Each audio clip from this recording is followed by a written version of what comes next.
வரகி பக்தர்கள் அனைவருக்கும் வணக்கம். இது நம்ம ஆதி வராகி யூடியூப் சேனல். வரகி அன்னையோட அருள் பரிபூர்ணமா எல்லாருக்குமே கிடைக்கணும்னு மனசார பிரார்த்தனை செஞ்சுக்கிட்டு நாம இந்த பதிவை ஆரம்பிக்கலாம். நாளைக்கு டிசம்பர் மாசம் 5ஆம் தேதி வியாழக்கிழமை வளர்பிறை பஞ்சமி திதி. நாளைய நாள் நமக்கு ரொம்ப ரொம்ப அதிசக்தி வாய்ந்த அபூர்வமான நாளா இருக்கு. இப்படிப்பட்ட அற்புதமான நாள்ல இப்ப நான் சொல்ல போற இந்த ஒரு பொருளை உங்க கையில வச்சுக்கிட்டு நீங்க என்ன வரம் கேட்டாலும் நிச்சயமா அது உங்களுக்கு கிடைக்கும். நம்ம வாராகி அம்மாவோட அருளால மின்னல் வேகத்துல உங்க வேண்டுதல் நிறைவேறும். இது என்ன பரிகாரம், யாரெல்லாம் செய்யலாம், எந்த நேரத்துல செய்யணும்னு இப்ப நாம தெரிஞ்சுக்கலாம். நாளைக்கு நமக்கு வியாழக்கிழமை. இந்த வியாழக்கிழமை பெரும் செல்வத்துக்கு அதிபதியான குபேர பகவான் மற்றும் குரு பகவானோட வழிபாட்டுக்கு உகந்த நாள். அடுத்ததா நாளைய நாள்ல நமக்கு பஞ்சமி திதி இருக்கு. இந்த பஞ்சமி திதி நம்ம வாராகி அம்மாவோட வழிபாட்டுக்கு உகந்த நாள். இந்த பஞ்சமி திதி நேரம் என்னன்னு முதல்ல நாம தெரிஞ்சுக்கலாம்.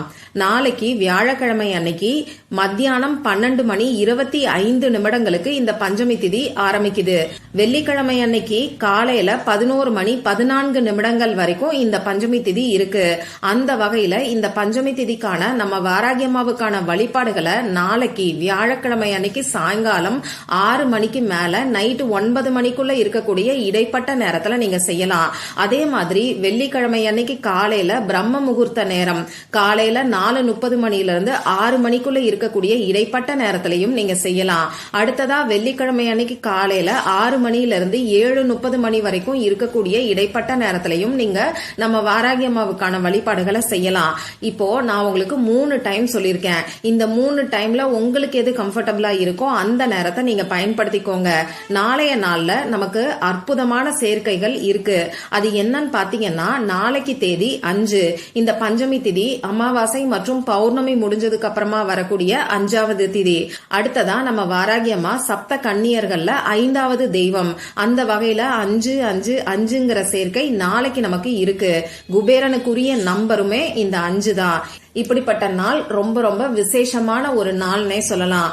அடுத்ததா நாளைய நாள்ல தேவ ரகசியம்னு சொல்லக்கூடிய ரொம்ப ரொம்ப சக்தி வாய்ந்த ஒரு நேரமும் இருக்கு. இந்த நேரத்துக்கான பதிவு ஏற்கனவே நம்ம சேனல்ல நான் உங்களுக்கு கொடுத்திருக்கேன். அந்த வீடியோவோட லிங்க் இந்த வீடியோவோட எண்ட் ஸ்கிரீன்லயும் மேல ஐகார்ட்லயும் நான் உங்களுக்காக கொடுக்கறேன். விருப்பம் இருக்கிறவங்க செக் பண்ணி பாருங்க.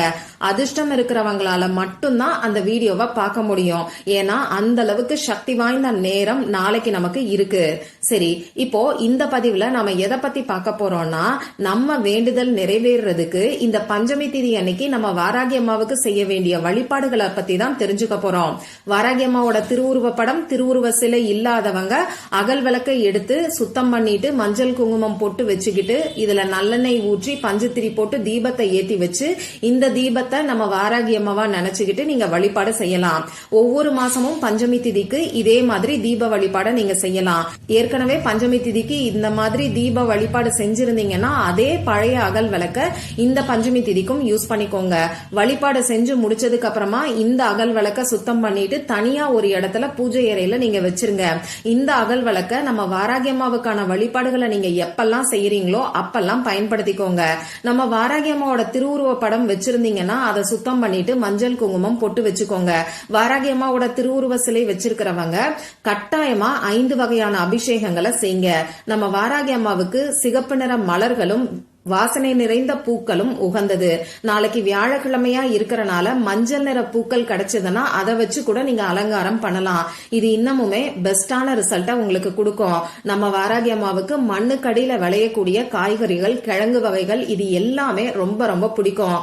அந்த வகையில நாளைய நாள்ல மண்ணுக்கடியில விளையக்கூடிய சர்க்கரைவள்ளி கிழங்கு, பனங்கிழங்கு, வேர்க்கடலை, கேரட், உருளைக்கிழங்கு இந்த மாதிரியான பொருட்களை நீங்க நெய்வேத்தியமா வைக்கலாம். வேக வச்சும் வைக்கலாம், அப்படியே பச்சையாவும் வைக்கலாம். இதெல்லாம் வைக்க முடியாதுன்னு சொல்றவங்க ஒரு டம்ளர் பால் அப்படி இல்லைன்னா ஒரு டம்ளர் பானகத்தை கூட நீங்க நெய்வேத்தியமா வைக்கலாம்.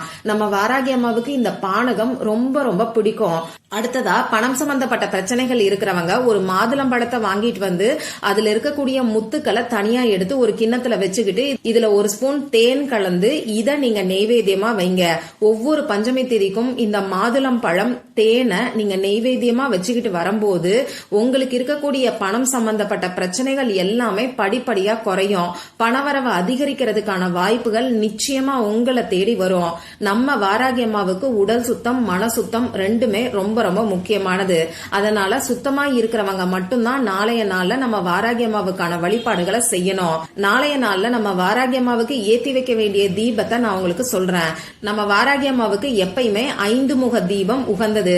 ஒன்னு, ஒரு பெரிய அகல் விளக்கை எடுத்துக்கிட்டு அதுல 5 திரி போட்டு 5 முக விளக்கா ஏத்தி வச்சுக்கோங்க.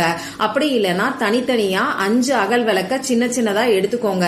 ஒரே தட்டுல இந்த 5 விளக்கையும் வச்சு 5 தீபத்தை ஏத்தி வச்சு நம்ம வாராகி அம்மாவுக்கான வழிபாடுகளை நீங்க செய்யலாம். சரி, அடுத்ததா நாளைய நாள்ல, அதாவது வியாழக்கிழமை நாள்ல நம்ம வாராகி அம்மாவுக்கான வழிபாடுகளை நீங்க செய்ய போறீங்கன்னா இந்த நாள்ல ஏத்தி வைக்க வேண்டிய ஒரு சிறப்பான தீபத்தை நான் இப்ப உங்களுக்கு சொல்றேன்.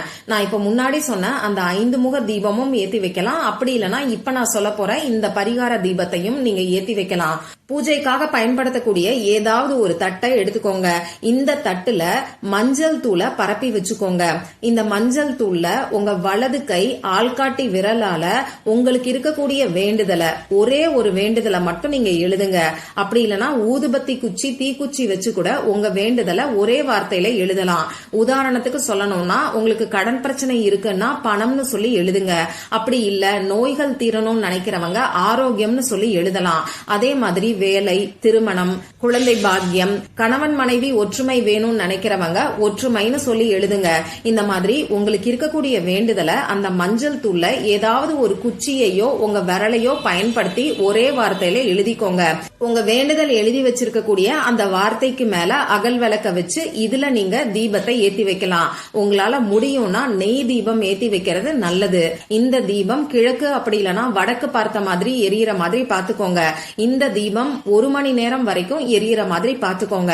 சரி, இப்ப நான் சொன்ன மாதிரி உங்க பூஜை அறையெல்லாம் ரெடி பண்ணதுக்கு அப்புறமா உங்க பூஜை அறைக்கு முன்னாடி ஏதாவது ஒரு விரிப்பையோ மனை பலகையோ சேரையோ போட்டு நீங்க உட்கார்ந்துக்கோங்க. இப்போ உங்க கையில ஒரு மஞ்சள் கிழங்க எடுத்துக்கோங்க. முடிஞ்ச அளவுக்கு விரலி மஞ்சளா இருக்கிறது ரொம்ப ரொம்ப நல்லது. விரலி மஞ்சள் உங்களுக்கு கிடைக்காதுன்னா மட்டும் குண்டு மஞ்சளை பயன்படுத்தி இந்த பரிகாரத்தை செய்யுங்க. இப்போ விரலி மஞ்சளை உங்களுடைய இடது கையில லெப்ட் ஹேண்ட்ல வச்சுக்கிட்டு முதல்ல உங்க குலதெய்வத்துக்கிட்டையும் வாராகி அம்மா கிட்டையும் உங்களுக்கு இருக்கக்கூடிய வேண்டுதலை, முக்கியமான ஒரே ஒரு வேண்டுதலை சொல்லி பிரார்த்தனை செஞ்சுக்கோங்க. இப்படி பிரார்த்தனை செஞ்சதுக்கு அப்புறமா அந்த விரலி மஞ்சளை உங்க கையில வச்சுக்கிட்டே உங்களுக்கு தெரிஞ்ச வாராகி அம்மாவுக்கு உரிய மந்திரங்களை நீங்க சொல்லுங்க. குறைஞ்சது 27 முறை, மேக்சிமம் 108 முறை வரைக்கும் சொல்லலாம். ஓம் ஸ்ரீ வாராகி தாயே போற்றிங்கிற மந்திரத்தை கூட நீங்க சொல்லலாம். இந்த மந்திரத்தை 108 முறை சொல்றதுக்கு எண்ணிக்கை கணக்குக்கு 108 சில்லறை காசுகள், அப்படி இல்லைன்னா 108 உதிரி பூக்களை நீங்க பயன்படுத்திக்கலாம். இந்த மாதிரி விரலி மஞ்சளை உங்க கையில வச்சுக்கிட்டு நம்ம வாராகி அம்மாவுக்கான மந்திரங்களை சொல்லி முடிச்சதுக்கு அப்புறமா சாம்பிராணி தூபம் போடக்கூடிய பழக்கம் இருக்கிறவங்க சாம்பிராணி தூபம் போட்டுக்கோங்க. அதுக்கப்புறமா கற்பூர ஆரத்தி காண்பிச்சு உங்க பூஜையை நீங்க நிறைவு செஞ்சுக்கோங்க. இப்ப உங்க கையில இருக்கக்கூடிய விரலி மஞ்சளை என்ன பண்ணணும்னு பாத்தீங்கன்னா அரிசி டப்பால கொண்டு போய் வச்சிருங்க. அப்படியே வைக்கிறதுக்கு பதிலா ஒரு துணியில சுத்தி வச்சிருங்க. இந்த விரலி மஞ்சள் 1 மாசம் வரைக்கும் அப்படியே இருக்கட்டும். 1 மாசம் கழிச்சு கால்படாத இடத்துல இந்த விரலி மஞ்சளை நீங்க தூக்கி போட்டுருங்க. அடுத்ததா நீங்க மஞ்சள் தீபம் ஏத்தி வச்சிருக்கீங்க இல்லையா, அதுல இருக்கக்கூடிய மஞ்சளை என்ன பண்ணலாம்னு பாத்தீங்கன்னா தாலி கயிறுக்கு மஞ்சள் பூசுறதுக்கு, முகத்துக்கு மஞ்சள் பூசி குளிக்கிறதுக்கு இந்த மஞ்சள் தூளை நீங்க பயன்படுத்திக்கலாம். இவ்வளவுதான் இந்த வழிபாடு. நாளைக்கு இருக்கக்கூடிய அபூர்வமான சக்தி வாய்ந்த நாள்ல இந்த எளிமையான வழிபாட முழு நம்பிக்கையோட செய்யும் போது நம்ம வாராகி அம்மாவோட பரிபூரணமான அருளால உங்க வேண்டுதல் நிறைவேறதுக்கான வழி கண்டிப்பா உங்களுக்கு கிடைக்கும். யார் மூலமாவது நம்ம வாராகி அம்மா உங்களுக்கான வழிய காமிச்சு கொடுப்பாங்க. அதனால நம்பிக்கையோட ட்ரை பண்ணி பாருங்க. மறக்காம எனக்கு ரிசல்ட்டையும் ஷேர் பண்ணுங்க.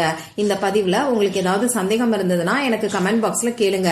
அதை நான் உங்களுக்கு உடனே தெளிவுபடுத்துறேன். இந்த பதிவு உங்களுக்கு பிடிச்சிருந்தா லைக் பண்ணிட்டு உங்க ஃப்ரெண்ட்ஸ் அண்ட் ஃபேமிலி கூட ஷேர் பண்ணுங்க.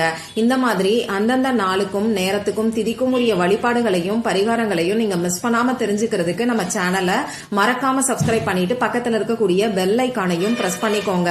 மற்றும் ஒரு பயனுள்ள பதிவுல நம்ம சந்திக்கலாம். நன்றி.